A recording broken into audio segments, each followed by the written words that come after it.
Friends, I'm actually delighted and very thankful to your organization which has invited me to deliver this lecture today. I had no plan today because normally on 14th April we spend our time at Parliament Street, and this invitation came on such occasion that they said afternoon, then I said okay, I can come. And again I had an opportunity to come back to my alma mater because I studied from CSSS here and my supervisor Professor Vivek Kumar. So I thought this is a very good opportunity to visit JNU, and that way I can also pay my tribute to Baba Saheb Ambedkar on his birth anniversary. And then I had to decide a topic to speak on this occasion. And when this is an invitation from the Dravidian Students Association, I thought this is the better topic to talk about the identity, because the Dravidian movement is still vibrant today in this country, and therefore they struggle to establish their own independent identity and have their own rule in the Dravidian land is always remembered in history and in present also. And we hope that in future also they will set some landmarks. हंसने का नहीं. So therefore I decided to deliver a lecture on this topic, and probably in future although I had planned that within this 7-8 days I will prepare a written lecture on this topic. You can sit to speak. Yeah, whenever required I'll do that. But due to my engagement with various activities in the university and in the organization to which I lead, I was not able to finally actually prepare a draft speech to be delivered here. But then I thought the points that I have to make here, that I'll take my books from which I'm going to speak to you, and I'll share some part of that on this occasion on this topic, proud identity.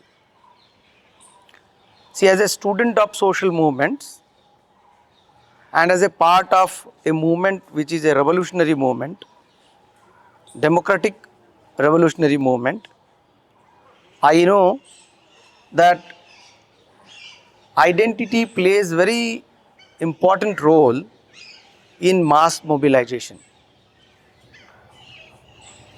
Without mass mobilization, we cannot treat any social action which is less in number as a movement. That can be called as a social action. But social action becomes movement when there is a large scale mass mobilization.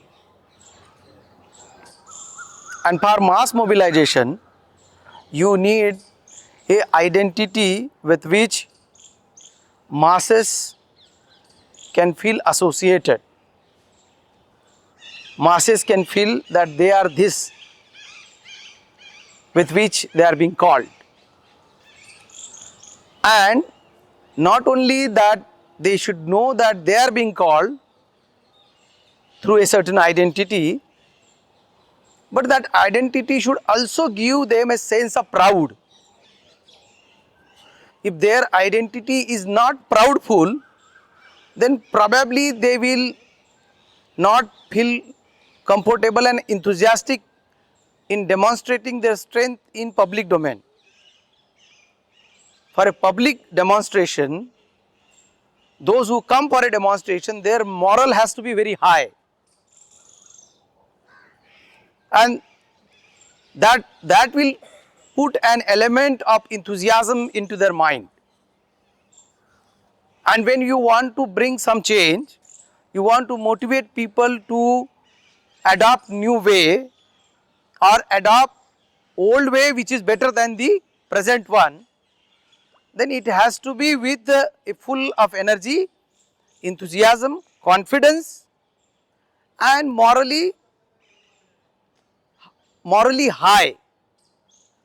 That attitude, if it is there, then only that will help you to mobilize mass on large scale. I will give one example to begin with. Babasaheb Ambedkar in his life was able to gather mass on large scale. To an extent, during those period, even the leaders of the independence movement in this country were not able to gather that much mass, although they were talking about a common cause, a national cause. But the mass which Dr. Ambedkar gathered on 14th of October 1956 was 5 lakh and more.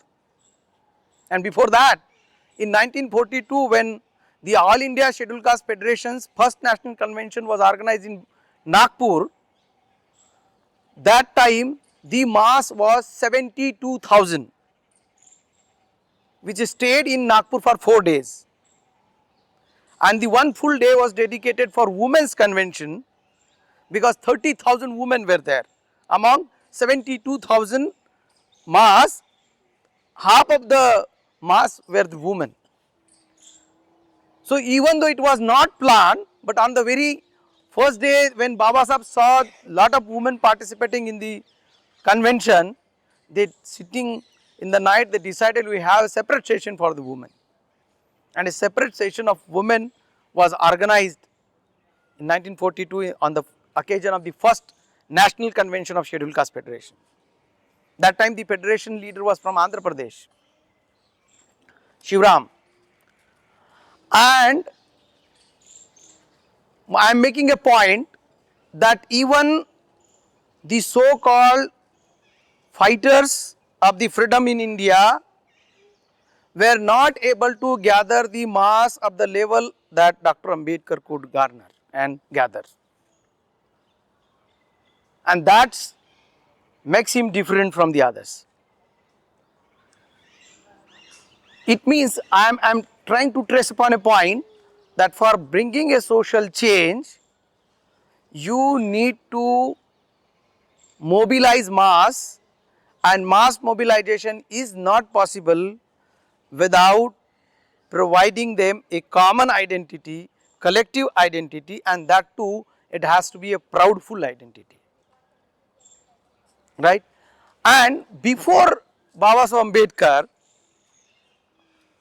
when Jyotiba Phule was our leader, because Periyar is contemporary to Babasaheb Ambedkar to a large extent, although by age Periyar might have been older than Babasaheb, and he lived more than Babasaheb, although he was older than Babasaheb, because he had a good health as compared to Babasaheb. During Phule's time, there were no means of communication as today we have. Even during Babasaheb time, gathering that much mass, 5 lakh people in Nagpur for conversion was not an easy task, to communicate across the country and bring people there for 2-3 days. Organize for their food, organize for their toilets. Because 3 days if people are living there, a small boy also understand the importance of the toilet, right. Organizing toilet for 5 lakh people in a new place is a great challenge, and he was able to do that. The government people were contemplating, like this security guard was taking photograph here, they were contemplating where they are staying and how they are managing. And later the government learned that people were staying with the families of Nagpur backward classes people. those who are resident of Nagpur. So every family was hosting another family, and people were staying for 3-4 days in Nagpur from the center point, say around 50 kilometers away from the center of the Nagpur, and daily they were transacting through their bullock carts, and sometimes they are walking for 40 kilometers to attend the session there. So that kind of a energy and that kind of a missionary zeal was there without having so fast means of communications, and Baba Sahib managed. And what was, he had a capacity to organize 1 lakh people in 42, say 72 means that this is a government figure, 72, say around 1 lakh people he was able to organize. But in 56 when he organized 5 lakh people, what was the motivation which increased the strength? That the religion to which Baba Sahib was taking his followers ahead was understood as a great religion of this land, indigenous religion. He could have been converted to Christianity because Christianity was ruling through Britishers. He could have been converted to Muslims. They were also engaging Ambedkar, even Sikhs were engaging with him that you come to our fold. But ultimately Baba Sahib decided to adopt Buddhism, which is the religion of this land. And secondly, that is a religion with which we cannot have another parallel, because all other religion in the world, they believe in God. Buddhism doesn't believe in God, and Buddhism doesn't call itself as a religion also. It is not a kind of a religion. It is a social association. In Buddha and his Dhamma, Baba Sahib has given a differentiation between the two. Difference between Dhamma and the Dharma, religion. And he says religion is a political instrument, is a political organization. Although people understand it spiritually, but it is actually a political organization to exploit people, to threaten people and then exploit people. But Dhamma is a social association. That is how he differentiates. Now, why I am mentioning this? Because that was a motivating element where through that Baba Sahib could motivate masses at grassroots, and they gathered to Nagpur more than 5 lakh. So, for mass mobilization, you need larger identity, you need proud identity. Now, you see, for Buddha, there is nobody who can critique him, who is a follower of other religion. He is a symbol of knowledge. He is a figure in such a way that he has created no enmity with anybody.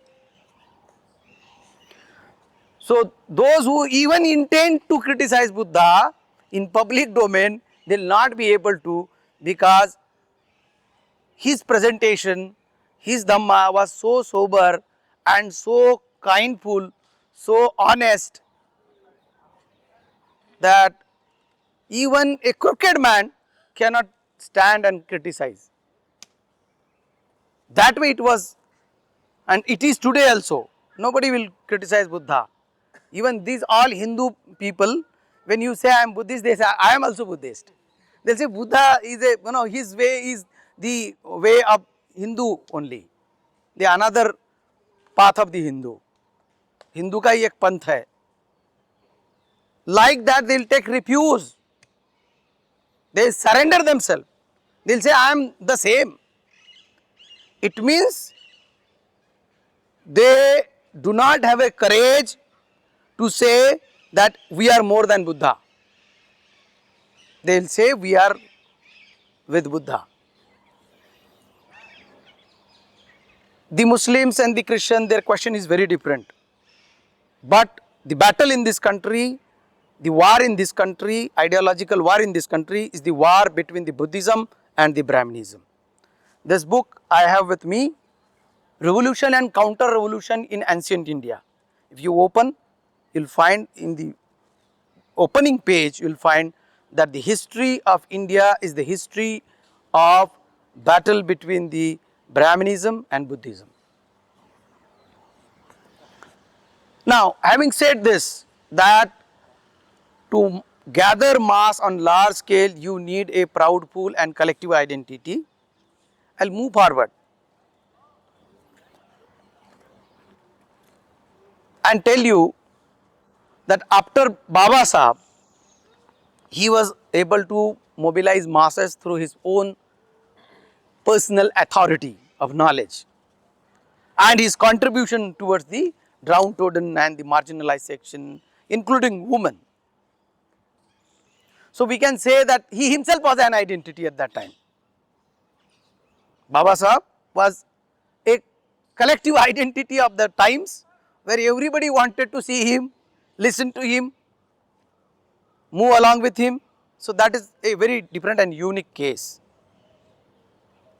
But in the initial days, he also struggled for mobilizing masses and for the identity also. But his followers later on, when he died, they made many efforts to organize people with the identity of Dalit. Why? Because at that time, after Ambedkar, from amongst the untouchable, Jagjivan Ram was another leader. He was a political leader with the Congress, and when Congress removed him, he started his own political activity. But when Baba Sahib was organizing the masses, that time the Congress party has assigned duty to Jagjivan Ram to counter Baba Sahib Ambedkar's efforts. And for that, they had registered an organization called Dalit Varga Sangh, Dalit Classes Organization, Dalit Varga Sangh. Still that organization is live. There are registered offices are there. In Delhi also, I know 2 offices. And Baba Sahib was trying to identify a good identity, but Congress people were assigning Dalit identity to the scheduled caste people during that time. And I have this book, I will tell you, I'll take only 2 or 3 books to you and then I will conclude my speech. This book, what Congress and Gandhi have done to the untouchables. You can see this is volume 9. And the opening page, मुझे लगता है मेरा आवाज इससे ज़्यादा ही है, इसको पकड़ के रखो. When you open this book, a very important book, this can be equated to Bible for us, for the backward classes. And this is written in lieu of Bible itself. His friend, when he was studying in London School of Economics, she had presented a Bible to him, to Baba Sahib. And Baba Sahib had promised her that one day I will write a book and I will dedicate you. But he could not write a book of that quality. Then he decided, I will dedicate this book to her, his friend. And that is on this, and very lovingly he calls her only F. From F her name started. So she took good care of Baba Sahib Ambedkar, and she was in the Secretariat of the Parliament of the United Kingdom. So she was helping with the references to Baba Sahib Ambedkar. So this book Baba Sahib dedicated to her. And in this book, in the preface, second page where, third page where there is concluding remark, I will read one paragraph for you. I think your camera captures through this. Okay, I'll read this. One last word of the preface. One last word. The reader will find that I have used quite promiscuously in the course of this book a variety of nomenclature such as depressed classes, scheduled caste, Harijans and servile classes to designate the untouchables. I am aware that this is likely to cause confusion, especially for those who are not familiar with conditions in India. Nothing could have pleased me better than to have used one uniform nomenclature. The fault is not altogether mine. All these names have been used officially and unofficially at one time or other time for untouchables. The term under the Government of India Act is scheduled caste 1935. First Government of India Act is 1919 and second Government of India Act is 1935. So when 1935 came after second round table, that is 32, second round table held in 1932 and 35, the Britishers they adopted the term called scheduled caste because they knew that if they call Harijan, call depressed, then the Ambedkar and his followers will not accept it. So they devised a technical term, administrative term. They prepared a list and they said scheduled caste. Scheduled means list. So they were apprehensive of there will be a opposition to any of this culturally located term. So they have used administrative term. So Baba Sahib says that the government used a term for them as scheduled caste. The term under the Government of India Act is scheduled caste, but that came into after 1935. Into use after 35. Before that they were called Harijans by Mr. Gandhi. Mahatma Gandhi nahi hai, Mr. Gandhi hai. By Mr. Gandhi, and depressed classes by government. In the flooring situation, like that, it is not possible to fix upon one name which may be correct designation at one stage and incorrect at the other. The reader will overcome all difficulties if will remember that these terms are synonymous and represent the same class, that is untouchable. Okay. And in the same book, now here he is saying that I have a difficulty using a good nomenclature. Same way, when he went to the round table conference, along with Rao Bahadur Srinivasan from Karnataka, Bangalore. Both of them, they represented depressed classes mission, and there in the round table conference they presented a memorandum, and that memorandum is annexed in this book.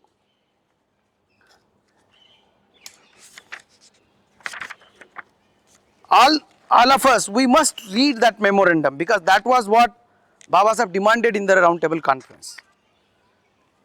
In that demand, annexure,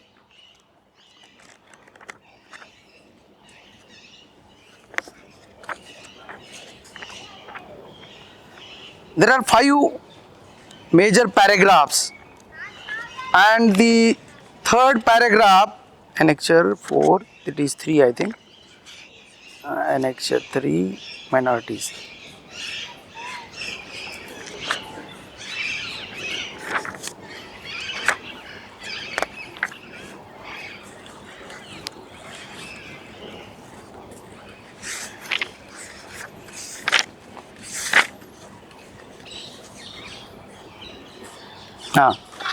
This is annexure 2.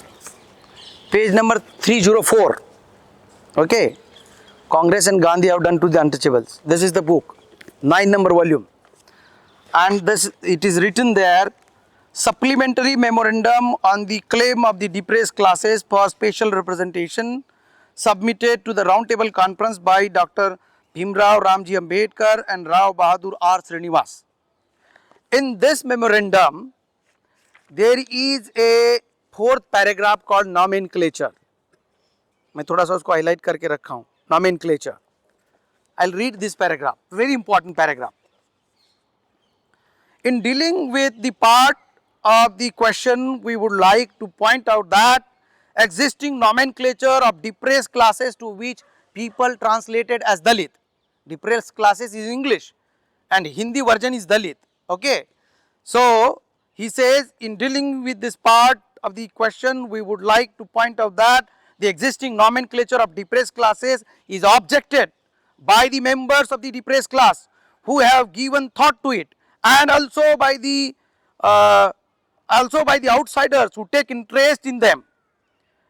It is degrading and contemptuous. What? Depressed classes means Dalit. Dalit is degrading and contemptuous. मतलब तुच्छता दर्शक, हिंदी में उसको कहते हैं तुच्छ बताना, किसी को नीच, नीच बोलना. एंड कॉन्टेम्पचुअस मतलब गाली नुमा है, हमको गाली दिया जा रहा है. It is degrading and contemptuous, and advantage may be taken of this occasion for drafting the new constitution to alter for official purpose the existing nomenclature. ये हमको मत बोलो, कुछ हमको देना है तो दो, नहीं तो मत दो, हमको गाली मत दो, दलित बोल के हमको गाली मत दो. आगे, we think that they should be called non-caste Hindu. अभी कुछ पता नहीं क्या नाम देना है, तो कम से कम हमको हिंदू मत बोलो, अजाति हिंदू, हम हिंदू में नहीं है. प्रोटेस्टेंट हिंदू, क्योंकि वो उनको समझ में आता था, उधर अमेरिका वाला फार्मूला समझ में आता है, इसलिए प्रोटेस्टेंट हिंदू. ओके. और nonconformist Hindu, we don't conform with the Hindu, we are not Hindu. और some other designation instead of depressed classes. We have no authority to praise for any particular nomenclature. We can only suggest them, and we believe that if properly explained, the depressed classes will not hesitate to accept the one most suitable for them. From this you can understand how grave is the matter of identity. And to my utter surprise, when I became a student like you and an activist, most of the people that time, academicians and the activists, they were rolling around their ideology, the term Dalit. So today I have taken this opportunity to expose this fact through this literature, that what Baba Saheb Ambedkar struggled for in the round table conference was also for the identity. We are not Dalit, we are not Hindu. These are the two parameters on which he fought his whole struggle. And when we understand that, okay, Baba Saheb was not with this word, then what was the word he was using for us? When he started his first newspaper, he titled it as Mukh Nayak. Later on it became Bahishkrit Bharat, and later on it became Janta. The title of his paper was Janta, only Janta. And initial they started writing, the editor, he used Majhi Janta, my public, like that. So Marathi newspaper, Janta. And later on, when he converted to Buddhism, he started a newspaper titled Prabuddha Bharat. After Bahishkrit Bharat, Janta he did not edit it. He was not the editor of Janta. But his high annihilation of caste, and they could understand what is the enemy of the Hindu religion itself. Caste was the enemy of the Hindu religion itself. That they understood, some of his friends. So they joined hands with Baba Sahib, and Baba Sahib, what did he do? For what he used them? They said, you take our help also. Then Baba Sahib took their help first of all to burn Manusmriti. Because had he burnt the Manusmriti, he could have been booked under the law that he has disturbed their spiritual belief. Right? Sentiment, religious sentiments. He hurt on their religious sentiment. So what he did, he called his 4-5 Brahmin friends and he said, this is Manusmriti, you read and you explain to me what does this mean. They said, this means very bad. Then should this exist? No, then you burn it. So his Brahmin friends, they were invited to burn Manusmriti. So those who were the custodians of the Manusmriti, they themselves burned the Manusmriti, not Baba Saheb Ambedkar.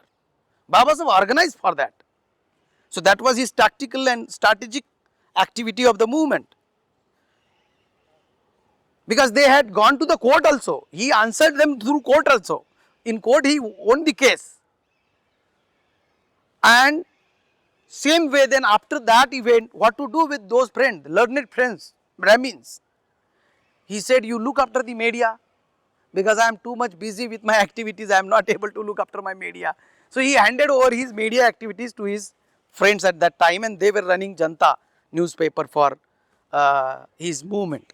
That was their contribution. Chitre, Chamkulkarni, Deshpande kind of people, they were with him.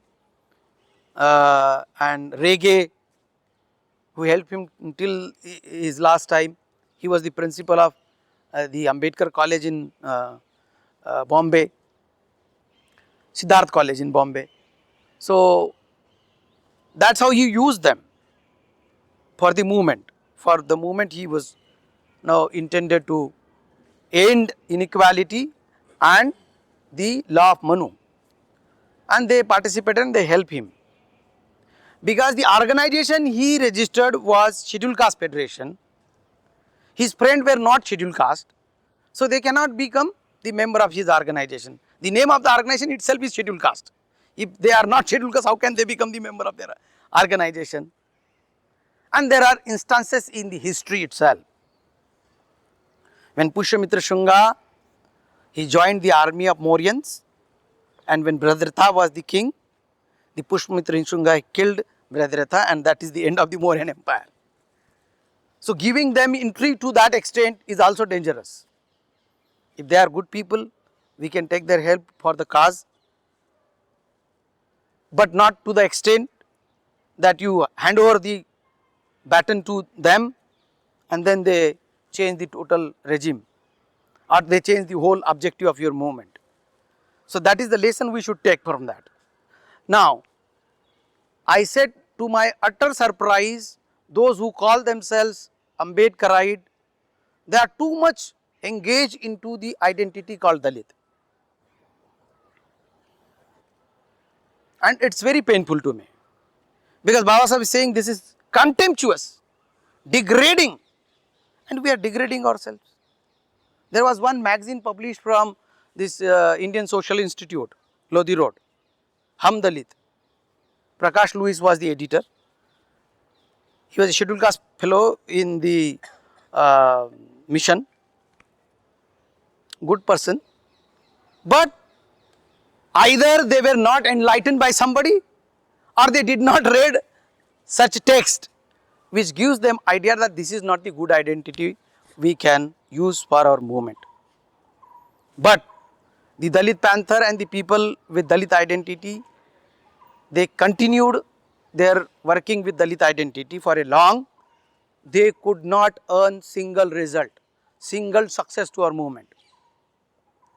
When BAMSEP organization researched into this, and Professor Eleanor Juliet and Gail Womet, foreigner ladies, they came to India for their research, their doctoral research, and Gail Womet conducted her PhD research on Phule's movement. Therefore, I have titled my lecture today, From Truth Seekers to the Tamilian Dravidian revolution, that is called the self-respect movement, and Baba Saheb movement is the movement of self-representation. Because Gandhi was claiming in round table conference that he is the representative of untouchable. Baba Saheb said he may say himself that I am representing the untouchables, but he himself not the untouchable. There has to be a self-representation. So when he himself is not the untouchable, how can he speak about untouchability and untouchable? Actually, he is the representative of the oppressor who oppressed the untouchables in India, and that's how he countered them. And the term self-representation stands very important for us.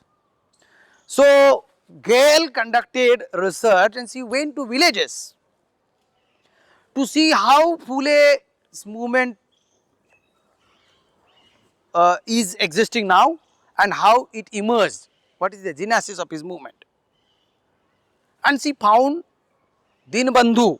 Dinbandhu was the mouthpiece of his movement, which was printed and published by Narayan Meghaji Lokhande, who was a labor leader there in Bombay.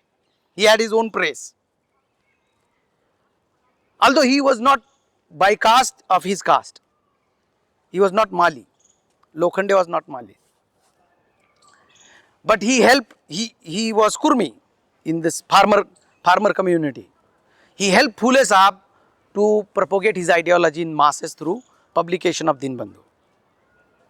And in the Dinbandhu, Gale read that Phule Sahab was using the identity called Bahujan in that time to refer to all. When he was referring to untouchable, he called them Ati Shudra. When he was referring to OBCs, he called them Shudra. And when he was referring to all Kshatriyas, means people living in that Kshetra. Kshetra means area, not the people use sword. The Kshatriyas of the Brahmin Varna system is different, and Kshatriya of the Phule's literature is different. Phule defined Kshatriya as the people living off the land, from that land, son of the soils. Again, this is very patriarchal term, people of the soil, we can say. Where does the daughter go then? Okay. So, people of the land, they are the Kshatriyas, they live in that Kshetra. Kshetra means area. So, for calling all people of the Kshetra, he used the term Bahujan, which is the term used by Buddha in his time. Now, journey starts from there. And when she published her thesis, Colonial Revolt, Cultural Revolt in Colonial Society, that is the title of her book, Gale Omet's PhD work. In that book, Bahujan term she identified, and we took it from there. When Vamse people read that book, they also started exploring that, and by that time, Vamse also had started an organization called DS4, Dalit Soshit Samaj Sangharsha Samiti, because they were not having access to these publications. They have come up in 90s, and the movement started in 70s. So when this literature came up, and then we learned that this Dalit term is not good for us, and even if we use it to the fullest of its capacity, will ultimately be able to organize some of the untouchables only, not all the backward classes and the people converted from the backward classes, the minorities. And therefore, the BAMSEP organization resolved to stop the uses of Dalit word and started using Bahujan. When BAMSEP people started using term Bahujan, and Bahujan Samaj Party was registered and it flourished like anything, in 90s, particularly 93, 94, Mayawati became 94, Mayawati became Chief Minister in Uttar Pradesh, and that was the miracle of the term Bahujan, the identity Bahujan, a larger identity. It encompasses large mass. So you need larger identity to mobilize large mass. So see, when party used Bahujan term, the party got the success. And that we must understand, this is a historical thing. And when there was a success, then the people in the opposition from the enemy's fold they started twisting and creating confusion about the Bahujan identity. They started raising questions. This term Bahujan does not indicate who are they, although it indicates the number, but we don't understand what is their social and cultural background. That kind of question they started raising, intellectual people, including your Gopal Guru here. Now he is no more here and he should no more there. He should be no more there. They started saying that this Bahujan doesn't tell us who are they. And even Kancha Ilaiah raised this question in his first famous book, Why I Am Not Hindu. In the preface he wrote, Bahujan doesn't indicate who are they. So I am creating new word, Dalit Bahujan. जो हमने थूका था, the spit he started again leaking up. जो थूक दिया उसको चाटने लगा. दलित से हम इस देश में शासक नहीं बन सकते. दलित से केवल अनटचेबल लोग इकट्ठे हो सकते हैं और वो भी तुच्छता दर्शक, कंटेम्पचुअस आइडेंटिटी है. But when he raised that question, we called him for discussion. That time I was very young, 21 years old, studying in Nagpur. We called him for discussion and we also called V.T. Rajshekhar. He was running a newspaper called Dalit Voice. He himself was not Dalit in that terms. He was Shetty. But he was running a newspaper called Dalit Voice. Why? There was a market. Dalit people will purchase it and he'll fly in the flights and go and give lectures that he is a good intellectual. We called them for discussion and we told them that this is not going to solve our problem.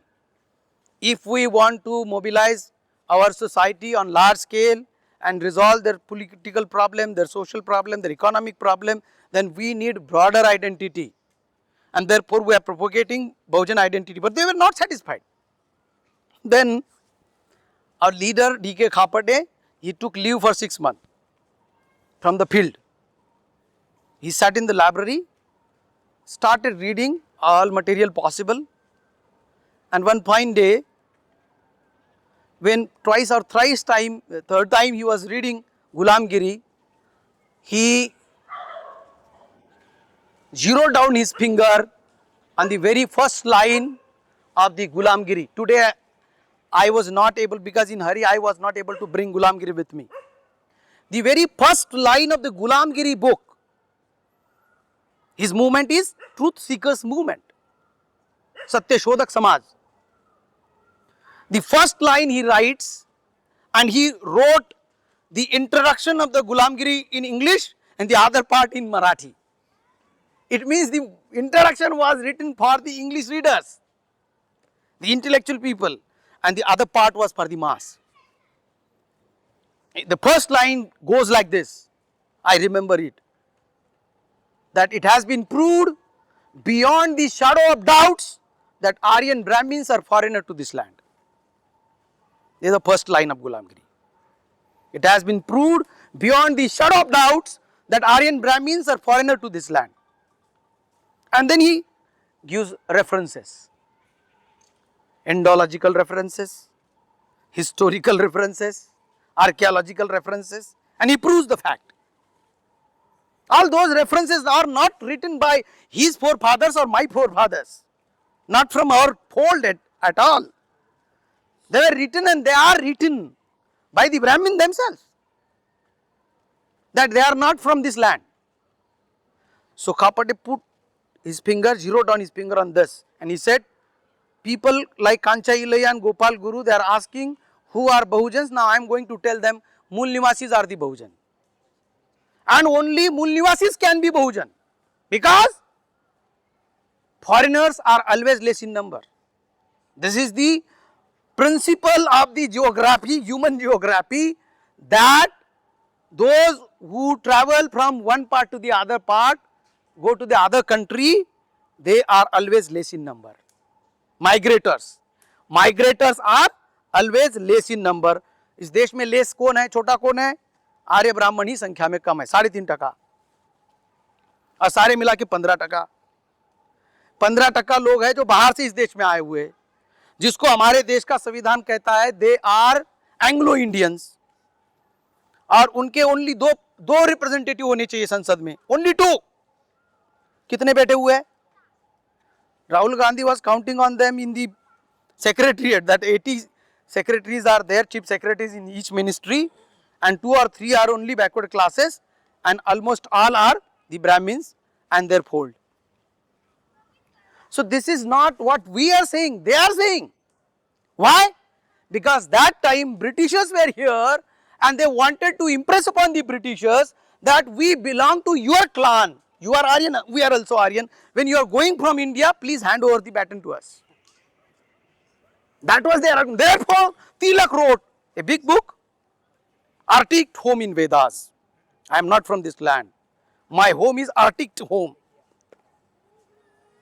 उत्तर ध्रुव, उसको हिंदी में बोलते हैं उत्तर ध्रुव. And Savarkar wrote in the book 6 golden pages. He writes, this is my father's land. पितृभूमि है, ये मेरी मातृभूमि नहीं है, पितृभूमि है, मेरे बाप ने जीती है इधर आक्रमण करके. My father conquered this land. And they found proud in that. And today when I say that I am Mool Nivasi, you are foreigner, they feel offended. My colleagues in the department, in the academia, when I talk about the Mool Nivasis, they think that, you know, I am just like a terrorer. They say, oh, so long we are living, you are so long living here, but you are not from this land, you are not the aboriginal from this land. And that flag of aboriginality was high holded by Periyar in the down south in the Dravidian name, right? And I think I don't need, because most of you belong to the Dravidian land organizers, to speak much about what Periyar said about the Aryans. For last 2 days I was reading resolutions of Periyar. Ilayya gave me that book. And the last speech that Periyar delivered, the second paragraph starts with this: Aryans are foreigner to this land. Now this is common line. Same line begins in the Gulamgiri. And Periyar's last speech also begins with this: Aryans are foreigners. And that is therefore becomes very important identity for us. When Britishers were here, that time the battle was different.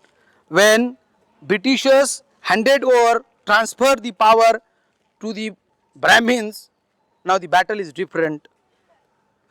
People at that time, they have pushed Britishers out, but we are yet to push them out or to the corner. If they want to live in this land, they should live up to the aspiration and the morality of our constitution. They should adopt our constitution. And if they are not able to adopt the constitution of India, they should leave this land. Otherwise, that is treachery of this constitution and the nation. Why I am required to say this today? Because people are saying their first servant, the Prime Minister of India, he himself calls himself as the first servant of the fold of RSS, is claimed to be having 56-inch chhati, है ना? Those who are 56-inch chhati, if I tell them I am Mool Nivasi, you are Videshi, 56-inch chhati becomes 25-inch chhati.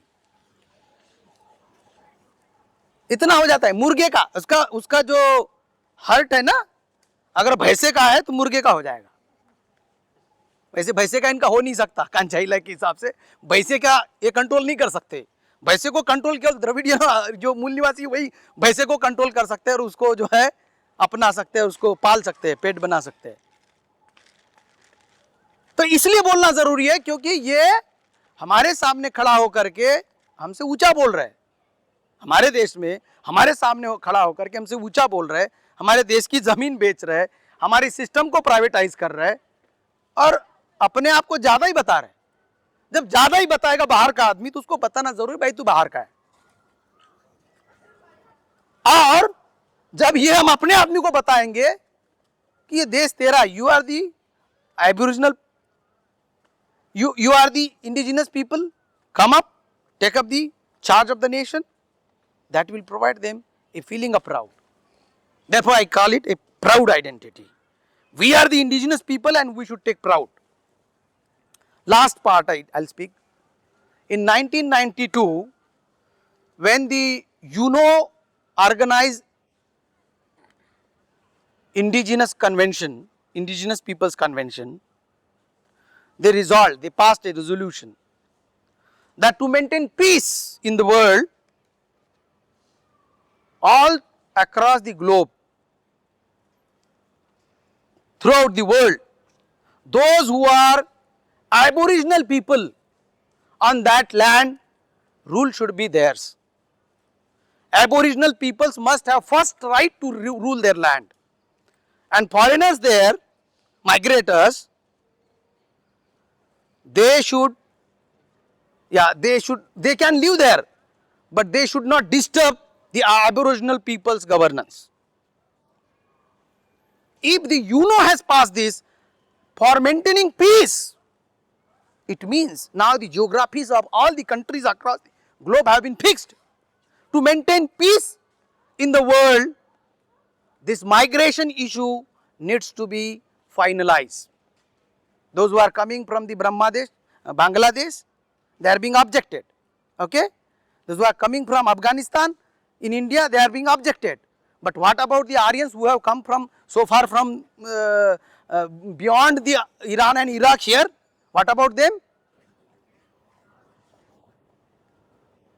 For that, in 2001, in Utah University, a DNA research was conducted. In collaboration with the Andhra University, Professor Satyapal, along with Professor Satyapal, is an anthropologist. And they found that in India, the DNA of the all backward classes is same, alike, whereas the DNA of the upper caste is alike the people in the East Eurasia. The DNA tells clearly that they are foreigner to this land. In 2001 this happened. That time you might have been very small kid, but I know that battle. When it was published in Times of India and India Today large article came, we have preserved that article. Whole research, genome research is there online. So I need to tell them, and this is a historical fact, therefore fathers only tell this. Jawaharlal Nehru, this is Jawaharlal Nehru University. Jawaharlal Nehru, in his famous book Discovery of India, in 5th chapter, 3rd paragraph, he writes, Aryans are foreigners. There is a subtitle, Vedas. Vedas were the outpouring of the Aryans. Then they brought with them a common stock of ideas, out of which Avesta grew in Iran and Veda in India, to which they have elaborated in the rich soil of India. This is the wording of Jawaharlal Nehru, the first Prime Minister of our country. Now, I am just highlighting their own word. These are not my word. This is the history written by them. Why I am required to highlight today? Because his followers now, they are raising their heads beyond their limits. They should remain in their limits in this land, if at all. On humanitarian ground, if they want to live here, they should remain in limits of our constitution. If they go beyond our constitution, then we are required to raise this voice up to the last man of this country and tell them they are foreigners, they should remain in their limits, otherwise they should go out. And this is the context of the title I designed for today's lecture.